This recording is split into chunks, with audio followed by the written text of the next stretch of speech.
ტრაგედიასა და კომედიას შორის გაჭედილი პოლიტიკოსის პორტრეტი ხშირია ქართულ პოლიტიკაში, თუმცა გახარია მაინც კლასიკად იქცა. ხელისუფლებაში ყოფნის დროს პროვოკაციული ქმედებებით გამოიჩინა თავი. ოპოზიციაში გადასვლის შემდეგ კი გაუაზრებელი გამონათქვამებით. ხშირად საუბრობს ამომრჩეველზე, მაგრამ საინტერესოა, როგორ შეიძლება ამომრჩეველი ენდოს ადამიანს, რომელიც საკუთარ სიტყვებსა და ქმედებებს არათუ კვირაში, არამედ დღეში რამდენჯერმე ცვლის და ამის მკაფიო მაგალითი საზოგადოებამ საგამოძიებო კომისიის ორივე სხდომაზე იხილა. მაგრამ მისი აზრების რადიკალური ცვალებადობა სულაც არ არის გასაკვირი, თუ ერთ მთავარ კომპონენტს დავამატებთ მისი ქმედებების აღწერას.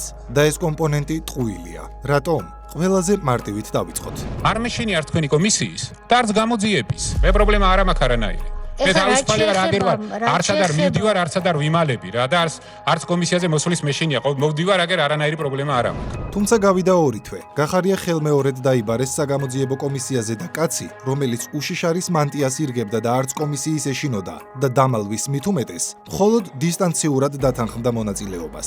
მე როდესაც მივიღეს ჩამბარდა ეს თქვენი მოწვევა, მიხობილეთი აღებული მქონდა და შესაბამისად დაგეგმილი მქონდა ვიზიტი. ეს არის ეს პერიოდი.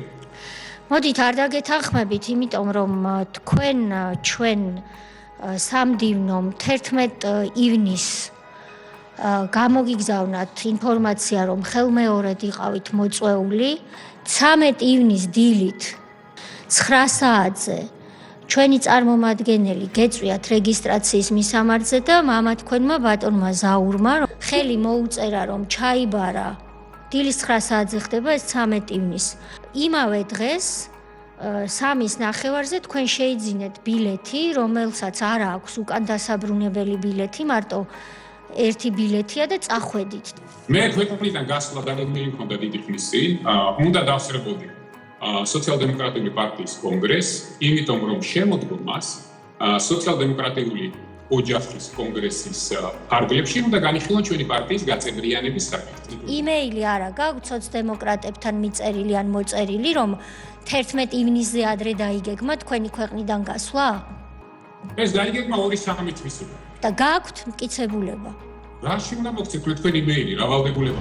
კაცი, რომელიც ნიშნის მოგებით და იქედნურად საუბრობდა, კომისიის არ მეშინია და გამოუცხადდიო, მეორე ჯერზე ფაქტობრივად გაიქცა ქვეყნიდან. მაგრამ რას გაექცა? რისი შეეშინდა? როგორც ჩანს სიმართლის, იმ უპასუხისმგებლო ქმედების შესახებ, რომელიც სახელმწიფოს და მის ტერიტორიას ეხება. დაწყებულ გამოძიებას ჩორჩანას ეპიზოდთან დაკავშირებით. კერძოდ, როდესაც ის ჯერ კიდევ შინაგან საქმეთა მინისტრი იყო და გუნდთან შეუთანხმებელ გადაწყვეტილებებს მილიონი კვადრატული მეტრი ფართობი შესწირა. გახარიას სამარკო ნიშნად, როგორც ვთქვით, საკუთარ თავთან ოპონირება იქცა და ჩორჩანას შემთხვევაშიც არაერთხელ აიბლანდა საკუთარ განცხადებებში. ჯერ აპრილში თქვა.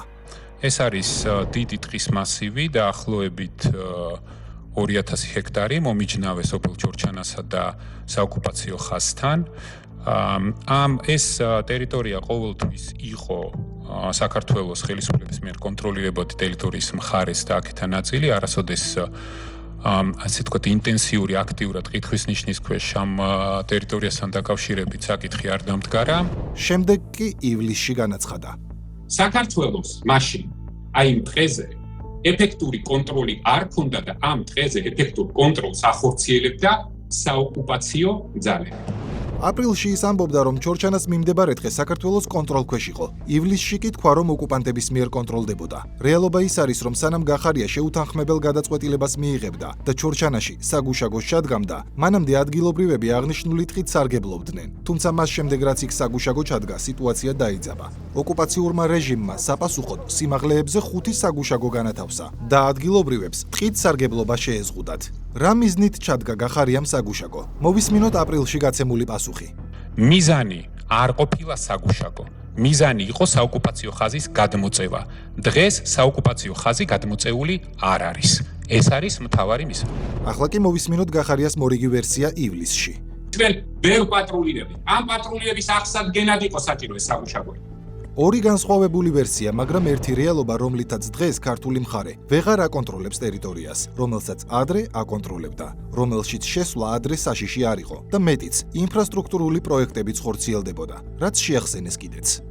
სანამ საგუშაგო ჩაიდგმებოდა, იქ მანამდე იყო გზის სამუშაოები გასახორციელებელი. მუშაობდა ტექნიკა, შედიოდა ტრაქტორები. მაგ შემთხვევაში თუ კონტროლს ვერ ახორციელებდით, რანაირად მუშაობდა ეს ტექნიკა იქ? ანუ, იმიტომ ვერ ახორციელებდა პატრულირებას, რომ იქ გზა არ იყო. ამიტომ კონტროლს სრულად ჩვენ ვახორციელებდით.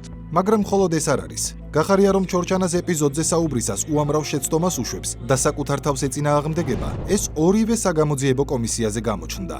აი კიდევ ერთი მკაფიო მაგალითი. რაღაც მომენტში ამ ტერიტორიიდან საოკუპაციო ძალების მიერ დაიწყო ადამიანების გატაცება, რამოდენიმე შემთხვევა იყო. იყო შეჩერება და დააბრუნეს უკან. გატაცებები არ ყოფილა. ხო, დაკავებები იყო, გატაცება არ მithkoms. რამდენიმე წამის შუალედში რომ უარყო საკუთარი განცხადება, ამაზე აღარ შევჩერდებით. უფრო საინტერესოა, რომ როგორც აღმოჩნდა, დაკავებების შესახებაც იცრუა. და თქვენ უკვე იცრუეთ, როცა ბრძანეთ, რომ დაკავებები იყო, არ ყოფილა არც ერთი დაკავება, საერთოდ არც ერთი ჩორჩანის მიმდებარე ტერიტორიიდან დაკავება არ ყოფილა. თქვენ იცრუეთ, განზრახ თუ უნებლიეთ, ამას გამოარკვევს ვისი საქმეც ეს არის. თუმცა ამ სიცრუესთან ახლოსაც კი ვერ მივა ფაქტობრივი ტყუილი, რომელსაც გახარია აღნიშნულ ტერიტორიასთან დაკავშირებით ამბობს, რაშიც ჩორჩანას მაცხოვრებლებმა, შემდეგ კი საგამოძიებო კომისიის წევრებმაც ამხილეს. დავიცავით ის, რაც იყო დასაცავი. არავის არაფერი არ უსვრია. და დღეს არის საქართველოს კონტროლირება ტერიტორიაზე. აი ეს ტერიტორია, რაზეც ახლა ჩვენ საუბრობთ, კონტროლდება საქართველოს ხელისუფლების მხრიდან, ან ის მოსახლეობა სარგებლობს ამ ტერიტორიით ეხლა დღეს? ბევრად უფრო ეფექტურად, ვიდრე ამას ახერხებდა, სანამ ამას გავაკეთებდი. ანუ ამბობ ეხლა, რომ ის ხალხი აქ ვინც მოვიდა და იქ ვინც ცხოვრობს, ტყუილის იძახის? ის ხალხი ვინც იქ ცხოვრობს. ეხლა უცხოეთიდან რო ლაპარაკობს გახარია, ის არის მართალი, რომელიც ამბობს, რომ იქ თურმე ხალხი შედის ამ ტერიტორიაზე, აი მილიონ კვადრატულ მეტრზე, თუ ის ხალხი არის მართალი, რომელიც იქ ცხოვრობს და აქ მოვიდა და ამბობს, რომ ვეღარ შედის იმ ტერიტორიაზე, რომელია მართალი? და ეს შედეგი სწორედ გახარიას თვითნებობას ან შესაძლოა სხვა რაიმე გაცილებით მძიმე დანაშაულს მოჰყვა, რასაც გამოძიება დაადგენს. თუმცა თვითნებობას რომ ადგილი ჰქონდა, ეს ჯერ უარყო. შეთანხმებას თუ არ მივახცინეთ, ადამიანმა თავი თუ არ დამიქნია, მე იმას არ გავაკეთებ. შემდეგ დაადასტურა. მე ჩემი უფლებამოსილების ფარგლებში არავის არაფერს არ უთანხმებდი. არ არსებობს თქვენ როდეს რომელიც ქაღალდზე დაწყებული შინაგან საქმეთა მინისტრს საგუშაგოს განთავსება ვინმესთან შეთანხმებით. და მაინც იყო შეთანხმებული მისი ქმედებები თუ არა. ამ კითხვის პასუხად კიც და არაც ერთ ადამიანს ეკუთვნის. მაგრამ გახარიას პრობლემა მხოლოდ ტყუილებში აბლანდვა კი არ არის, არამედ ულოგიკობაც, რომლითაც ისევ საკუთარ თავს აზიანებს. ის საგუშაგოები იმ კოორდინატებზე, რომელიც უნდა ყოფილიყო საქართველოს საგუშაგოები, აღმოჩნდა რუსეთის ფედერაციის საგუშაგოები. რა დააკეთა? მაშინ შინაგან საქმეთა სამინისტროში გადასულმა გომელაურმა, იმისთვის რომ ეს პროცესი გაეჩერებინა და გეგმა არ მიიყვანა ბოლომდე, ან რა გააკეთა მაშინ სულში დამტკიცებულმა თუ მოადგილის ფუნქციით მოვალეობის შემსრულებელმა ლილუაშვილმა და ამ დროს გადაინაცვლა პრემიერ-მინისტრის სკამზე და მას, ვინც გახდა ყველაფრის ხელმძღვანელი, აქვს პრეტენზია ვინმე სხვასთან. რატომ არ გააგრძელეთ თუ ეს კარგი ნაბიჯი იყო საგუშაგოების ჩადგმა? გავაგრძელებდი. რა თქმა უნდა გავაგრძელებდი. და თქვენ დაქვემდებარებულმა შინაგან საქმეთა მინისტრმა ამის საშუალება არ მოგცათ? მინისტრმა საშუალება არ მომცა, მე არ მითხრას. მინისტრმა და კიდევ ვიღაცამ დრო იხელდა. ალბათ ასე გამოიყურება თვითგადარჩენის ინსტინქტი, რომელიც ზოგჯერ ადამიანს იმაზე მძიმე მდგომარეობაში აგდებს, ვიდრე რეალურად არის. ახლა ყველაფერს მაშინ მის დაქვემდებარებაში მყოფებს აბრალებს. თუმცა რას გაუგებარია, მაგრამ მაინც პასუხისმგებლობის ისრებს სხვებისკენ მიმართავს. არადა როდესაც ოპოზიციური ფლანგიდან შემოbrunდა პოლიტიკაში, ამბობდა: მე ამ გუნდის ნაწილი ვიყავი და ყველა შეცდომა ჩემი პასუხისმგებლობაც არის. ამის შემდეგ იყო 20 ივნისის საქმე და ამ შემთხვევაშიც ჩვეულ სტილში საკუთარი თავი მრავალგზის უარყო. 2019 წელს ჯერ მედიასთან, შემდეგ კი TV პირველი სტუდიაში განაცხადა. მე ვამბობ, რომ ყველაფერი, რაც ამ ღონისძიებასთან დაკავშირებული არის ჩემი პასუხისმგებლობა. თქვენ ეხლა მე პირდაპირ ეთერში დამიდასტურებთ, რომ იქ რაც ხდებოდა, ყველაფერზე ბრძანება გაეცით თქვენ? რა თქმა უნდა, იგა. პირველივე წუთიდან ბოლო წუთამდე? შეხედეთ, განსაკუთრებით მაშინ შემდეგ, რაც ამ აქციამ მიიღო ძალადობრივი ხასიათი. ბრძანება სპეციალური საშუალებების გამოყენებასთან დაკავშირებით ვინ გასცა? იმ შემთხვევებში, როდესაც ეს ეხებოდა ცრემლსადენ გაზს, გავეცი მე, იმ შემთხვევაში, როდესაც ეხებოდა წყლის ჭავლს, გავეცი მე, სხვა შემთხვევებში სპეციალური საშუალებების გამოყენების ბრძანება არც მე და არც ჩემს მოადგილეებს არ გაუწია. სხვა შემთხვევებში რეზინის ტყვიებიან აგულისხმები, მაგრამ ახლა ამბობს, რომ მას არ გაუწია ბრძანება. არადა 2019-ში გასაგებად თქვა, აქციის პირველივე წუთიდან ბოლო წუთამდე რომ ყველა ბრძანებას ის გასცემდა. მოდით უფრო დავკონკრეტდეთ. რათან მიმდევრობით გამოიყენეთ სხვადასხვა საშუალებები, რომლებზეც თქვენ გაეცით ბრძანება? ზუსტად იმ თანმიმდევრობით, რომელიც არის პოლიციის შესახებ კანონში. ჯერ ცრემლსადენი გაზი, შემდგომ წყლის ჭავლი. ნახოთ 2019 წლის გახარია იმეორებს თუ არა იგივეს. ცრემლსადენი გაზი, რეზინის ტყვიები და შემდგომ უკვე ჭავლი. ჩვენ იძულებული გავხდით სამწუხაროდ, რომ ეს ყველაფერი გამოგვეყენებინა. ალბათ ყველაფერი გასაგებია. ახლა მოდით შევაბრუნოთ და 2019 წლის გახარია შევადაროთ 2025 წლის გახარიას. დეტალურად არის აღწერილი ყველა საპოლიციო ძალის მოქმედების გეგმა. რა სპეციალური საშუალებებით, რა უფლებამოსილებით და რა პასუხისმგებლობებით. აი, ბრძანება არის, ეს არის გეგმა და უამრავი ფურცელი არის ცარიელი. მაგალითად, მონაწილე პირების სახმისები, ღონისძიებაში მონაწილე ხელმძღვანელი პირების სახმისები, ცარიელი ფურცლებია. აი, რატო არის ეს ცარიელი? არსა და აქ არ არის გათვალისწინებული, რომ ტყვიები საერთოდ იქ უნდა ყოფილიყო. პოლიციელებს, რომლებმაც გამოიყენეს ეს რეზინის ტყვიები, მათ პოლიციის კანონის შესაბამისად სრული უფლება ჰქონდათ. გეგმის მიხედვით, თუ იქ რეზინის ტყვიები საერთოდ არ უნდა ყოფილიყო, გაუგებარია იმის ნაცვლად მინისტრს კითხვები გასჩენოდა ამ აღჭურვილობის ადგილზე არსებობის შესახებ და შემდეგ მით უმეტეს მისი გამოყენების გამო აღმოჩნდა, რომ გახარია მხოლოდ ტყვიების სროლის შეჩერების განკარგულება გასცა და არა ის აღუნიშნავს, რომ საერთოდ რატომ იყო გეგმით გაუთვალისწინებელი ტყვიები ადგილზე. გახარია 20 ივნისზე საუბრისას ოპონენტების დამცირებასაც ცდილობდა. ეს ციცრუის კასკადი მან ჯერ კიდევ 2021 წლიდან დაიწყო. არ იყვნენ იქ პარლამენტი. ცარიელი იყო საერთოდ პარლამენტი. საერთოდ ცარიელი იყო პარლამენტი და ვეძებდით სადგვეპოვა ვიღაცეები კაბინეტში რომ შევსულიყავით. გატენილი იყო ნაცებით და არც ერთი ქართული ოცნების წარმომადგენელი აქ არ იყო. შემდგომ ძლივს ვეძებეთ და ესე ცალ-ცალკე ვეცადეთ, რომ ოცნების წარმომადგენლები შენობაში დაგვებრუნებინა. იმავე ხდომაზე რამდენიმე წუთში კი თქვა. ბევრმა სხვათა შორის თავისი ნებით შემდგომ მოვიდნენ. ბევრი მთავრობისევრიც ესე მოვიდა. იგი კი არ მოგიყვანიათ თვითონ მოსულან. კარგი. ნაწილი თავისი ნებით მოვიდა, რა თქმა უნდა. თუმცა შენობაში ყოფნა არ ყოფნის საკითხზე გაცილებით უფრო ღირებული ინფორმაციაც გამოირკვა, რომელსაც ბატონი გახარია მალავდა. შემდეგ კი აღიარება მოუწია. ვინმე ისეთი მნიშვნელოვანი რომელიმე უწყების წარმომადგენელი ხო არის? ბევრი სხვადასხვა ადამიანი იყო. არა, მნიშვნელოვანი უწყების ხელმძღვანელი ხო არ იმყოფებოდა რომელიმე დეპუტატების და თქვენი მოადგილეების გარდა. ბევრი სხვადასხვა მნიშვნელოვანი ადამიანი იყო. ნინო ლომჯარია იყო თქვენს გვერდით, რომელსაც ჩარჩეთ წესით უნდა ახსოვდეს რა ბრძანებებს გასცემდით. მისი მოადგილე გიორგი ბურჯანაძე იყო თქვენს გვერდით. 2 წუთის წინ ვკითხეთ, ვინ იყო მნიშვნელოვანი უწყების ხელმძღვანელი მეთქი და ბევრი სხვა რა, ლომჯარია ესე ბევრი სხვა არის? იქით რამდენი ადამიანი იყო? იქ ბევრი ხალხი სულ არ მახსოვდა იქ ლომჯარია რო იყო. არის ლომჯარია. აბა რა არის ლომჯარია? თქვენ დიდი ვინმეა ლომჯარია? აი მას ისე მართალია. თქვენ ოთახში რა უნდათ კაცო?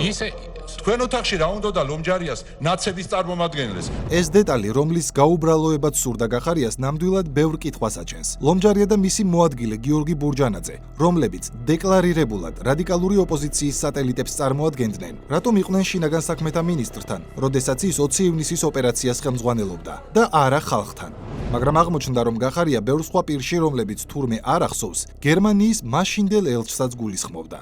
რა საქმე ჰქონდა უცხო ქვეყნის ელჩს კაბინეტში, სადაც შინაგან საქმეთა მინისტრი აქციის დაშლას ხელმძღვანელობდა. გერმანიის ელჩი მაშინ იმყოფებოდა შენობაში, ის არ ყოფილა ჩემთან. ანუ ბატონი ჭოლაძე ტყუის, როდესაც ამბობს, რომ იმ ოთახში, საიდანაც თქვენ მართავდით ამ ოპერაციას და ბრძანებებს გასცემდით და ინფორმაციებს იღებდით, იქვე დივანზე ჩამომჯდარი ყავდათ გერმანიის ელჩი. ტყუის? არა, მაგ ოთახიდან მე არაფერს არ მართავდი. მე მაგ ოთახში ვიყავი ხოლმე, როდესაც მნიშვნელოვანი დავალებები იყო გასაცემი, მე გავდიოდი იქ იყო სხვა ოთახი. იმიტომ რომ იქ ელჩი იყო? იმიტომ რომ იქ ელჩი იყო, ამიტომ არა, იმიტომ რომ იქ ბევრი სხვა ადამიანებიც იყვნენ. მაგრამ ელჩიც იქ იყო. რეალშიც იქ იყოდი. აქაც იცრუა, როდესაც ჯერ თქვა, რომ გერმანიის ელჩი ჩემთან არ ყოფილაო. შემდეგ კი თქვა, რომ ოთახში კი იყვნენ ერთად, მაგრამ სხვა ოთახიდან ვმართავდი პროცესსო და აღმოჩნდა, რომ იმ ოთახშიც არ ყოფილა მარტო. იმ პატარა ოთახში ვინ იყო კიდევ? იმ პატარა ოთახში არ არის. მარტო იყავით. რა თქმა უნდა, მნიშვნელოვანი განწყობილების დროს ვიყავი მარტო. პატარა ოთახში საიდანაც ასე ეფექტურად მართავდა მიტინგის დაშლას იყო 3 ადამიანი. გიორგი გახარიასთან ერთად იყო ნინო ლომჯარია, სახელმწიფო და მისი მოადგილე გიორგი ბურჯანაძე.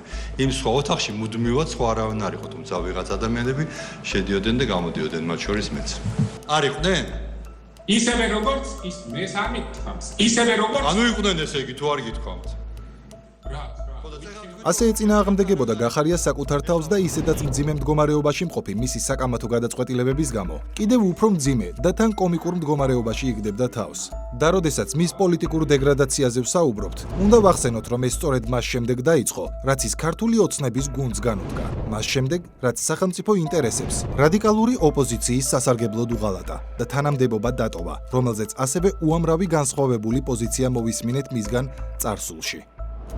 მაგრამ ერთია მისი კონტროვერსიული მიზეზები და მეორე რეალობა. და აქ მთავარი კითხვაა: ვისი ზემოქმედების შედეგად მიიღო მან გადადგომის გადაწყვეტილება მაშინ, როდესაც ერთი რადიკალი პოლიტიკოსი მის თანამზრახველებთან ერთად სახელმწიფო ინსტიტუტების ჩამოშლას ცდილობდა. მელიას დაკავებას მაშინ გახარია პრინციპულად ითხოვდა და დეპუტატებს მისთვის იმუნიტეტის მოხსნასაც საკმაოდ ხისტად სთხოვდა. თუმცა შემდეგ თავად დამნაშავის დაკავებაზე მოულოდნელად უარი თქვა. რატომ? საგამოძიებო კომისიაზე გახარიასა და დეპუტატებს შორის გამართული შეხვედრაც გაიხსენეს. თქვენ უთხარით ეგეთ რამე რა? გააჭირე საქმე რა გააწყალე ესე? ჩვენ ვის რა უნდა ვკითხოთ? ჩვენ ვართ სუვერენული სახელმწიფო და მოქმედებთ ისე, როგორც ჩვენ გვინდა. ეს არის თქვენ უნდა შეხვედროდით ამ შუალედში რომელიღაც ელჩს, რომელმაც გადაგაფიქრებინათ მელიას დაკავება და სხვა გზა აღარ იყო და მიგვატოვეთ და სხვის ჭკუაზე გაიარეთ მაშინ როცა გვიმტკიცებდით რომ სუვერენული სახელმწიფო. აი ამ ტყუილის ხმა გიჭირდათ ახლა. ტყუილი კი არა, კითხვა მაქვს. მართალია ეს? არა, ეს არ არის მართალი. ჯერ თქვა რომ არ შეხვედრია. შემდეგ კი იმავე კითხვაზე უპასუხა რომ თურმე შეხვედრია. შეხვდით თუ არა რომელიმე ქვეყნის ელჩს იმ შუალედში იმუნიტეტი რაც ჩვენ მოვუხსენით და თქვენ გამოგყევით პროცედურაში სწორ და სამართლებრივ პროცედურაში და თქვენი გადადგომის ბრიფინგ შორის რომელ ელჩს შეხვდით და ვინ გირჩიათ რომ გასულიყავით ოპოზიციაში. მე ყოველ დღის განმავლობაში ძალიან ბევრ ადამიანს ხვდებოდი მათ შორის ელჩებსაც და უაცხოველებთ სამსახური მქონდა ასეთი. და საბოლოოდ აღმოჩნდა რომ ეს ელჩი, ვისაც შეხვდა, ამერიკის ყოფილი ელჩი, კელი დეგნანი ყოფილა. თან იქვე დაამატა, რომ კელი დეგნანთან 17 თებერვალს მელიაზე არ უსაუბრია. ამერიკის ელჩს რო შეხვდით, თქვენ ხო დაადასტურეთ, რომ როგორც რუსულად იტყვიან, in between შეხვდით ამერიკის ელჩს. იმუნიტეტის მოხსნასა და თქვენს გადადგომას შორის. მელიაზე თუ იყო საუბარი იმ შეხვედრაზე? იმ შეხვედრაზე საუბარი იყო ყველაფერზე, მელიაზე კონკრეტულად არ მახსოვს იყო თუ არა შეხვედრაზე საუბარი. არ იყო ლაპარაკი მელიაზე, თუ იყო თუ არა, როგორ შეიძლება ეს არ გახსოვდეთ? და რა ბევრ სხვადასხვა საკითხებზე იყო ლაპარაკი, ქვეყანაში მიმდინარე პროცესებზე იყო. მაშინ ამაზე მეტი საკითხი რა იყო საქართველოს? მათ შორის მაზეც იყო ლაპარაკი და რა.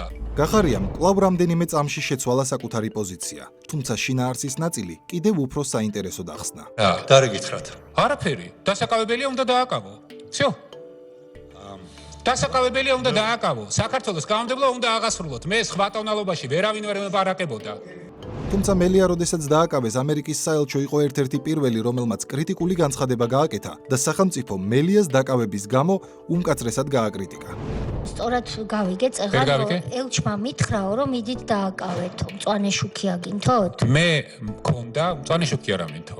მე მას ვაყენებდი ფაქტის წინაშე, რომ ჩვენ გვაქვს ყველანაირი სამართლებრივი საფუძველი და ჩვენ მას დავაკავებთ. წერტილი.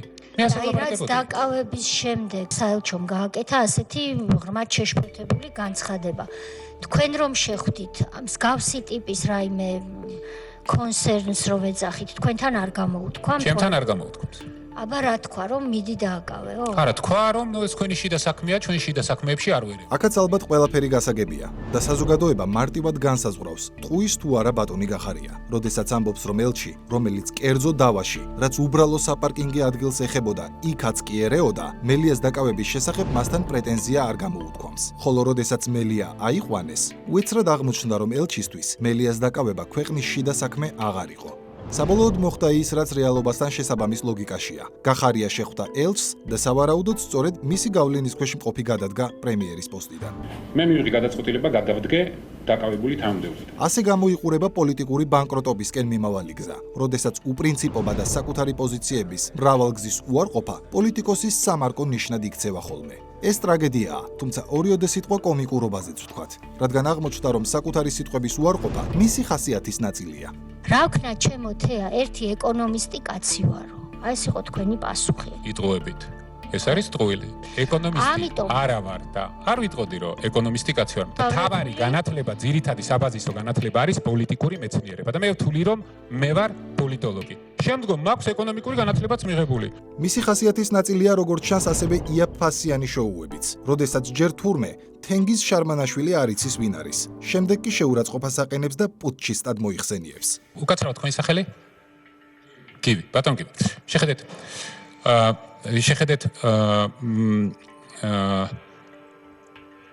ეს კითხვა ბატონი თენგიზ შარმანაშვილი. ბოდიში.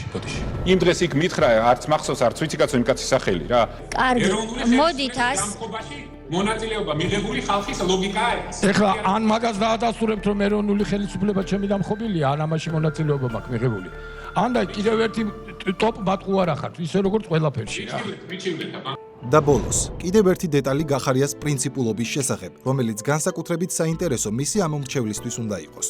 ჯერ თქვა: თქვენ როგორ ფიქრობთ, ვინმეს თუ გონია საზღვარგარეთ სირბილით და უცხოელების დახმარებით აქ რამეს შეცვლიან, ძალიან ცდებიან. და ამ განცხადებიდან მალევე საგამოძიებო კომისიას უცხოეთში გაექცა და აღნიშნავდა, რომ ევროპული ქვეყნების წარმომადგენლებს ხვდებოდა, თუმცა მას რომ მართლაც სახელმწიფოებრივი მიზნები ამოძრავებდეს, ქვეყანაში საბოტაჟისა და დესტრუქციის მომწყობი რადიკალების გვერდით არ იდგებოდა. ასე რომ გახარიამ საგამოძიებო კომისიის ორივე სხდომაზე ისედაც გრამებში აწონილი, შერჩენილი პოლიტიკური წონაც საკუთარი განცხადებებითვე გააქრო და თან იქვე დაამატა. მე ჩემს ჩვენებებს ესე არ ვცვი. ამ დაყენებულ ტონს ერჩივნა ისევ ამნეზიის სტრატეგია გაეგრძელებინა, როდესაც კრიტიკულ კითხვებს უსვამდნენ და ის პასუხობდა. წარმოიდგინე არა მაქვს არც მახსოვს.